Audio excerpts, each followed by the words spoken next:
For decades, they've appeared silently, without warning, above the world's most dangerous places: nuclear missile sites, weapons silos, command bunkers. Each time the systems fail and the lights return to the sky. What are they watching? What do they know? Where the hidden becomes softly spoken. Now, dim the lights, get comfortable, and let the story unfold.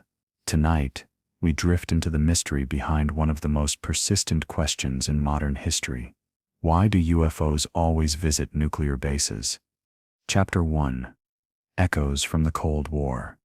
In the final months of World War II, something irreversible was set in motion. On July 16, 1945, in the deserts of New Mexico, a sudden light broke the stillness of the early morning sky. The Trinity test, the world's first detonation of a nuclear weapon, marked not only the beginning of the atomic age, but some believe the beginning of another phenomenon altogether.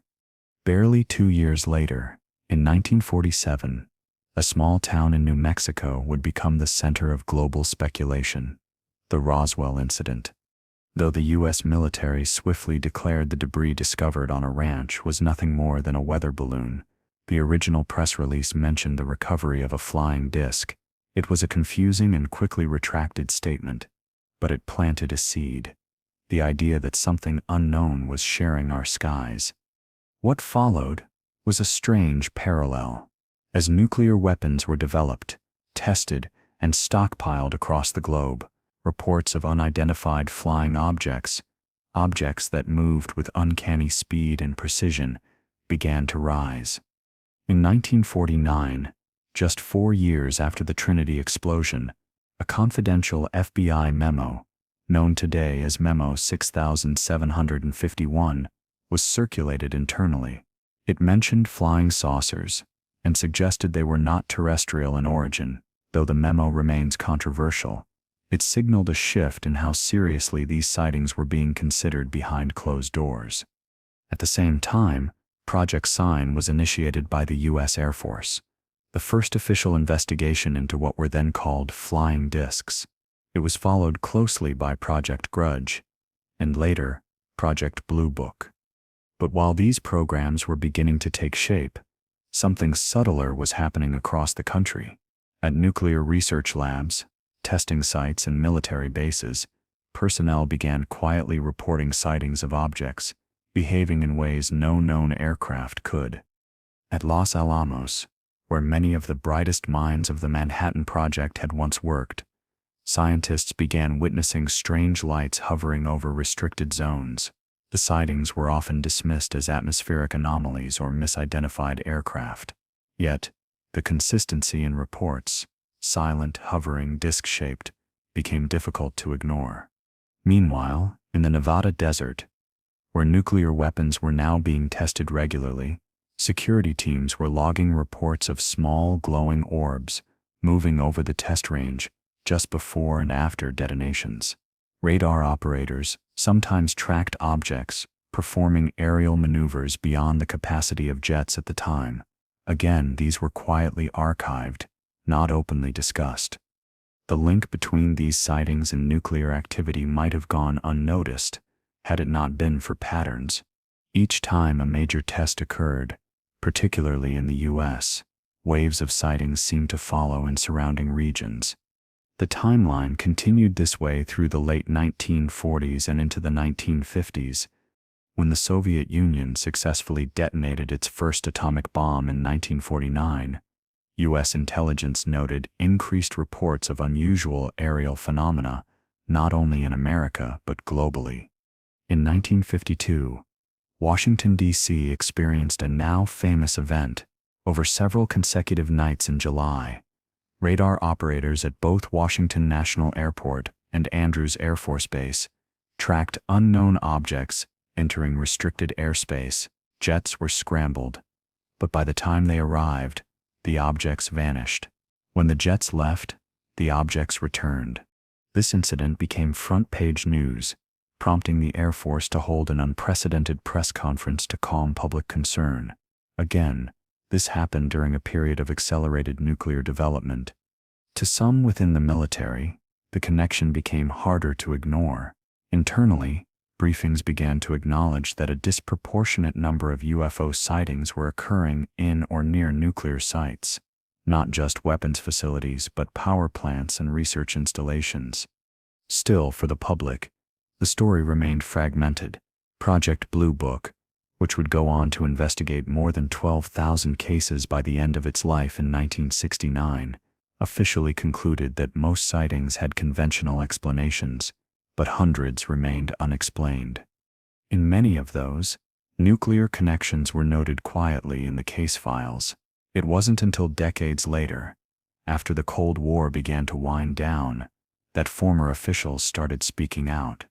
Retired officers who had been stationed at missile silos, security personnel who guarded classified locations, pilots who had chased the unknown. Their accounts, often delivered in measured tones without grand claims, carried the same quiet detail: strange lights hovering over silos, systems shutting down without cause, radar signatures appearing and disappearing in ways no known aircraft could replicate, and always the same recurring question: why here? Why at sites holding the most destructive weapons ever built? As the 1940s gave way to the 1950s, the Cold War deepened, nuclear arsenals expanded, secrecy intensified, and public interest in UFOs grew. Popular culture fed into the narrative. But beneath the surface, a more serious pattern was forming. At the heart of it was an unsettling observation: wherever the world's most powerful weapons were stored, tested, or prepared, something else seemed to be watching. The first chapter of this story is not about answers. It is about alignment, timelines that overlap, incidents that repeat, and a silent connection that began in the desert with a blinding flash of light and a sudden new presence in the skies. Chapter 2: The Malmstrom Mystery. On the morning of March 24, 1967, deep beneath the plains of Montana, something happened that has echoed through military records and personal memories for over half a century. It did not involve an explosion, a weapon test, or a conflict, but it did involve nuclear weapons and something uninvited in the sky above. Malmstrom Air Force Base, located near Great Falls, Montana, was and still is one of the primary sites for housing and operating intercontinental ballistic missiles, ICBMs. In the 1960s, it managed hundreds of Minuteman missiles, each capable of carrying a nuclear warhead across continents. These were weapons designed for deterrence, silent, buried deep underground in launch silos, ready for activation only under the gravest circumstances. On that quiet morning in March, Air Force Captain Robert Salas was stationed at the Oscar Flight Launch Control Center, approximately 60 feet underground. Along with another officer, he was overseeing a group of Minutemen missiles, all standing by in alert status. According to Salas's own account, which he later shared publicly and in interviews, a security guard called him via the intercom from above ground. The guard was audibly shaken. He reported strange lights in the sky, red, glowing, hovering silently and moving with agility that didn't match any known aircraft. At first, Salas dismissed it. Perhaps the guard had mistaken a helicopter or a star, but minutes later, the call came again. This time, the guard's voice was panicked. The object was now directly above the front gate. It was large, red, pulsating, and then something unprecedented began to unfold below. One by one, the missiles under Salas's command began to go offline. Salas recalled looking at the missile status board as the lights changed from green to red, each missile going from alert to no-go. Within seconds, nearly 10 missiles had become disabled. Each missile was housed in its own underground silo, separated by miles, controlled by independent systems. Yet all failed in rapid succession.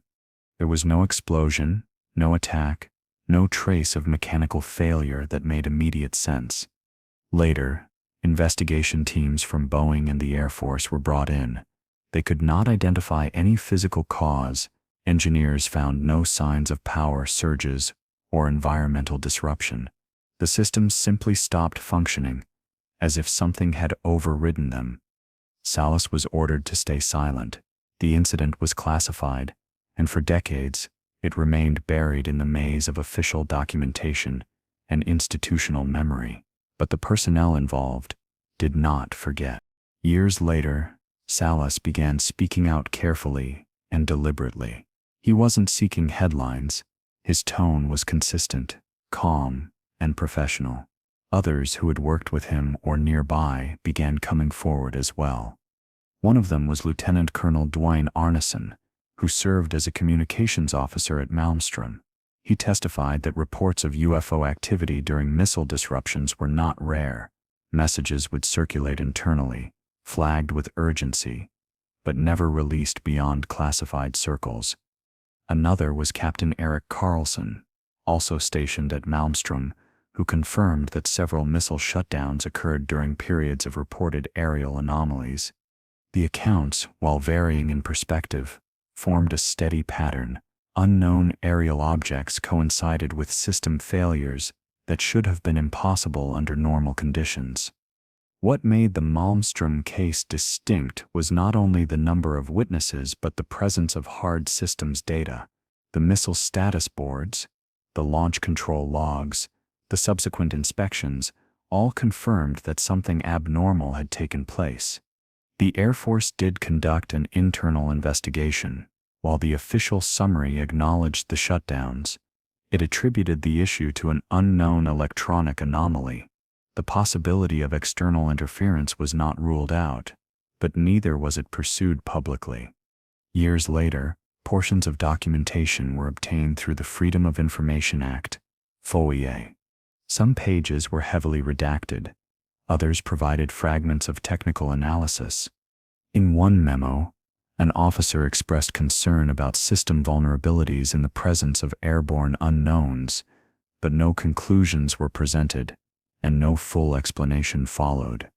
In 2010, decades after the incident, Robert Salas testified at a press conference at the National Press Club in Washington, D.C., alongside other retired military officials. The event was not a dramatic revelation, but rather a composed attempt to present the facts under oath in public. Salas reiterated the sequence: UFO sightings followed by the unexplained disabling of nuclear weapon systems. Journalists asked whether he believed these were extraterrestrial craft. Salas answered cautiously. He didn't claim to know what the objects were, but he believed the connection between the sightings and the system failures was more than coincidence, and that the public had a right to know. Other officers at the press event shared similar stories from other bases and dates. But the Malmstrom case stood out because of its documentation, its reliability, and the credibility of those involved. Skeptics have offered alternative explanations over the years. Some have suggested software faults, electromagnetic interference, or even internal sabotage. But no theory has accounted fully for the timing, the consistency, and the correlation with unidentified objects seen in the vicinity. At its core, the Malmstrom incident is not just about a sighting. It is about a breach, not of defense lines or airspace, but of technological integrity. In an era when deterrence depended on readiness, the very systems designed to respond had gone silent without apparent cause. And in the skies above, according to trained observers, something unknown had been watching. To this day, Malmstrom remains active. Its silos still house some of the most powerful weapons on Earth. But those who were there in 1967 remember a day when power, precision, and protocol were momentarily overshadowed, not by a threat from another nation, but by something entirely different. The implications linger quietly, not in alarmist tones, but in the calm question that underlies many of these stories. If something has the capability to observe and even interact with our most secure weapon systems, then who is observing whom? Chapter 3. Incursions at Minot and beyond. In the early hours of October 24, 1968, Something unusual unfolded above the vast open plains surrounding Minot Air Force Base in North Dakota. The skies were clear, temperatures crisp, and visibility high, ideal conditions for observation. What took place that morning would become one of the most thoroughly documented and quietly puzzling encounters between unidentified aerial objects and a major U.S. nuclear facility.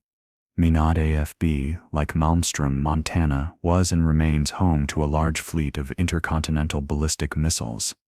Hundreds of Minuteman ICBMs sat in silos buried across the countryside. The base itself was a critical node in America's nuclear deterrence posture during the Cold War.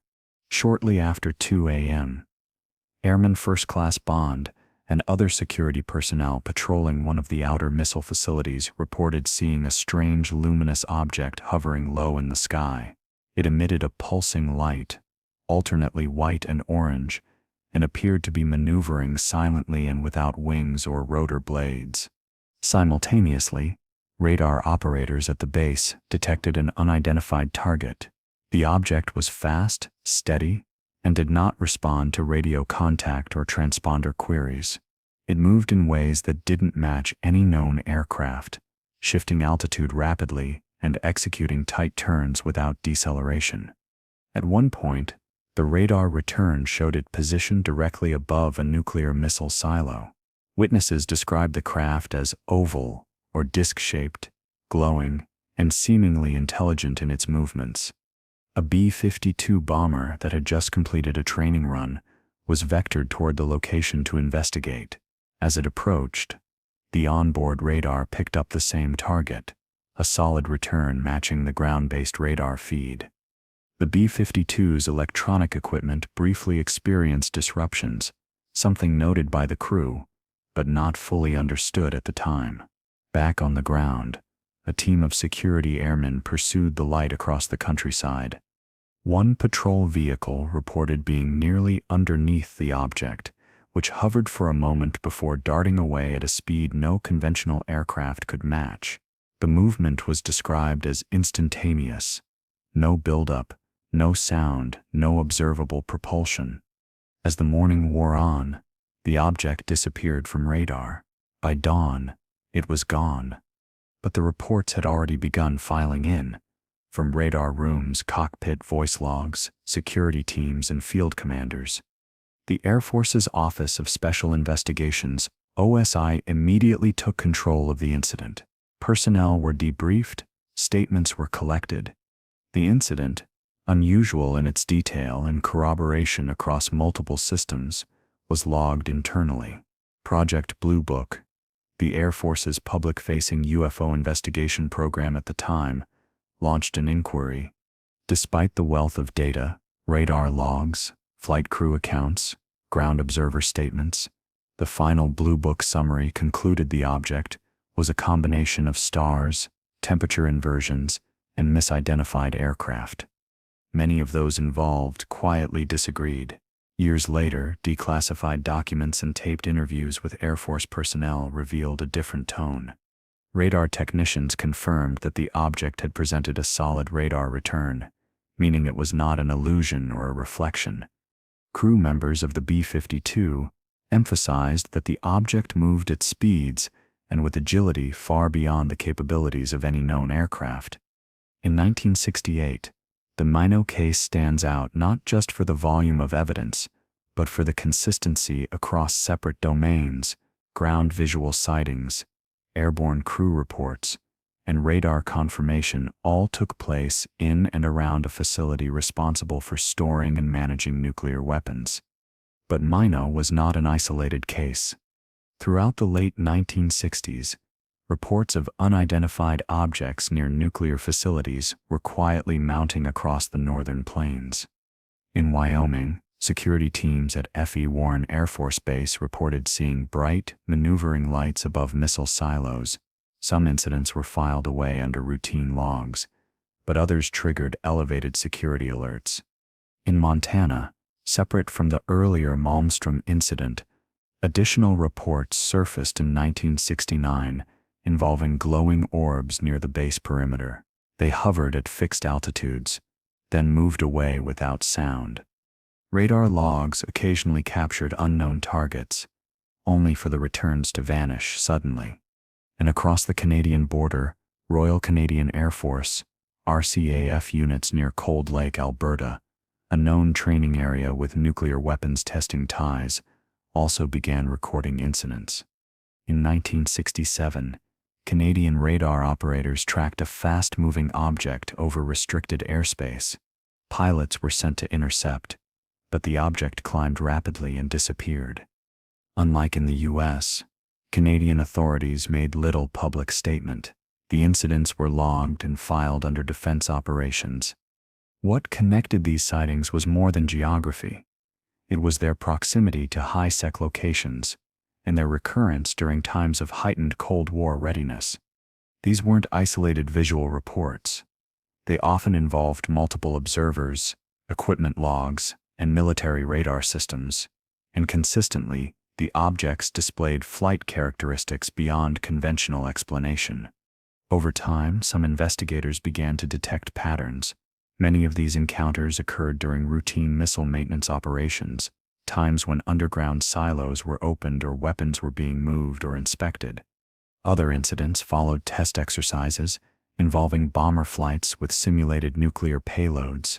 In retrospect, these patterns suggested observation, or perhaps testing, but by whom and for what purpose remained uncertain.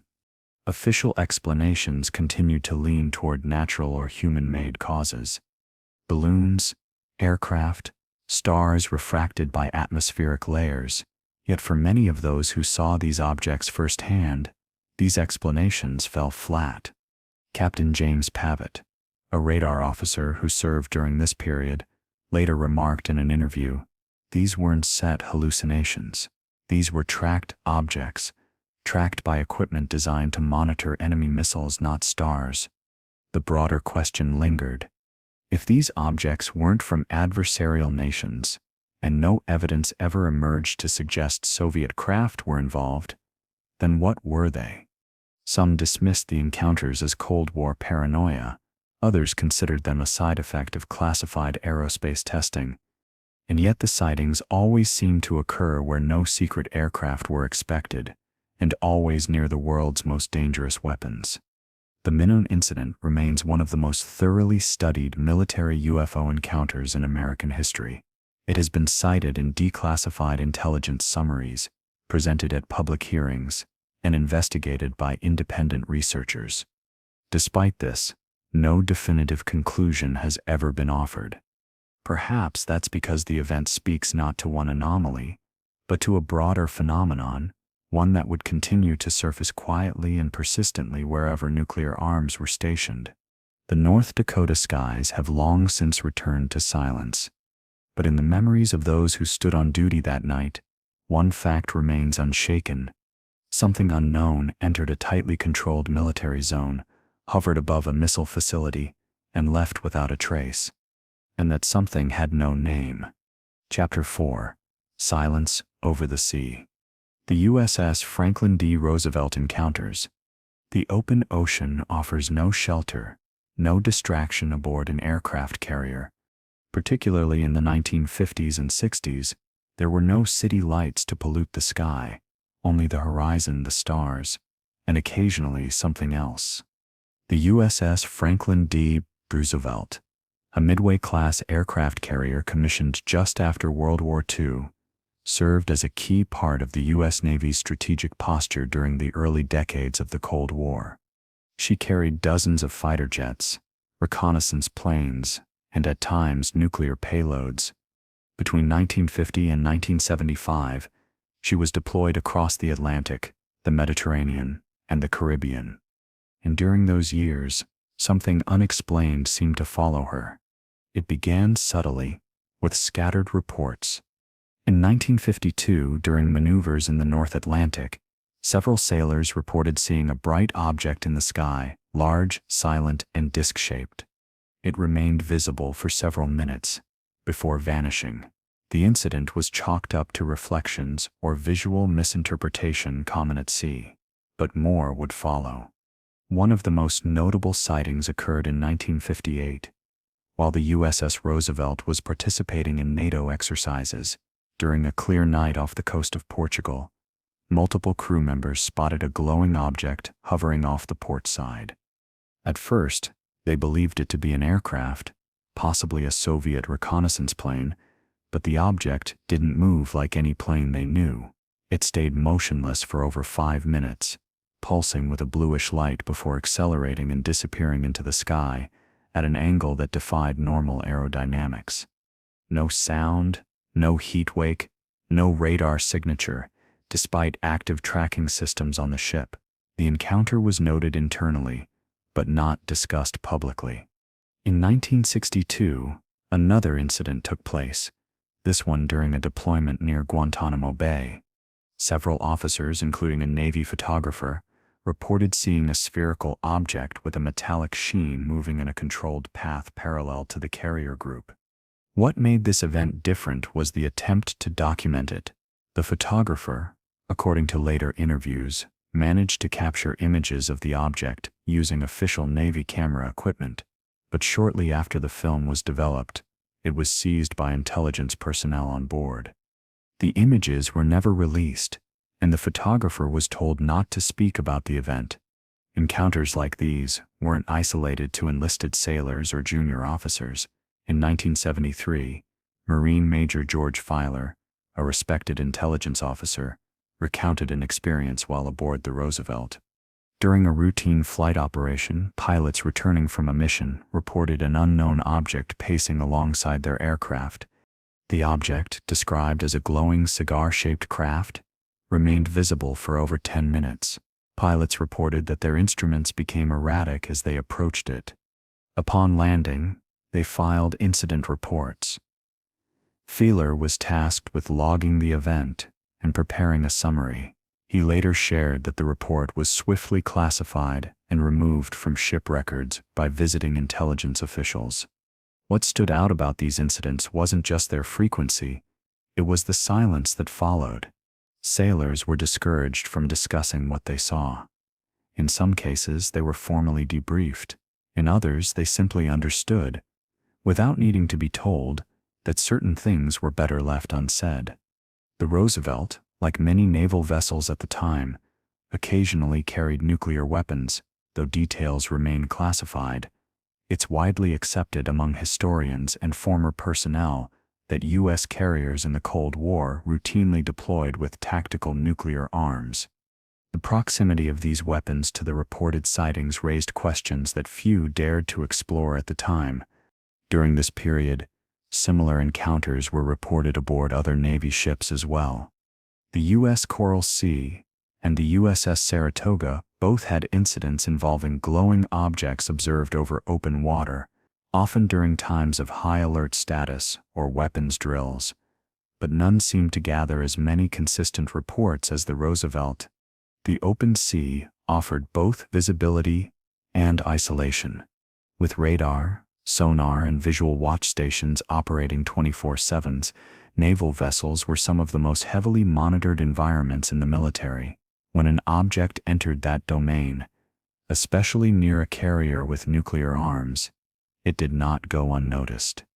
Yet, despite documentation and witness testimony, official statements rarely followed. Some researchers believe this silence was intentional, that encounters at sea, particularly those involving strategic assets like nuclear carriers, were deemed too sensitive to disclose. Others believe the sightings were quietly investigated, but yielded no actionable findings, and were buried to avoid panic or distraction from primary operations. In 2001, decades after the Roosevelt was decommissioned, several veterans who had served on board began to speak more openly. Interviews collected by civilian researchers and former naval officers detailed multiple incidents, sightings, radar contacts, and unexplained equipment malfunctions, all in the presence of unknown aerial objects. One technician recalled seeing strange blips on the radar, often dismissed as sea clutter by supervisors, despite their consistent shape and velocity. Another described an object that mirrored the carrier's movements for several minutes before accelerating into the clouds and vanishing from sight. None of these accounts were sensationalized. In fact, they were understated, careful, quiet recollections from men trained to observe and report with precision. The Roosevelt's encounters highlight a unique chapter in the broader pattern of unidentified aerial phenomena. While most public focus remains on sightings over land, military bases, missile silos, and power plants, the oceans have their stories too. And aboard one of the most heavily armed ships of its time, those stories accumulated silently. To this day, the full records of the USS Franklin Dove, Roosevelt's operations remain partly classified. What we do know is that over a span of more than 2 decades, during deployments in both peacetime and crisis, something unexplained appeared again and again in its airspace. Was it coincidence that these appearances occurred near a carrier with nuclear capabilities? Or was it part of a pattern, one that extended across branches, across nations, and across decades? The sailors who served on the Roosevelt don't claim to know. But they remember. They remember looking into the sky and seeing something that wasn't a plane, wasn't a star, and wasn't supposed to be there.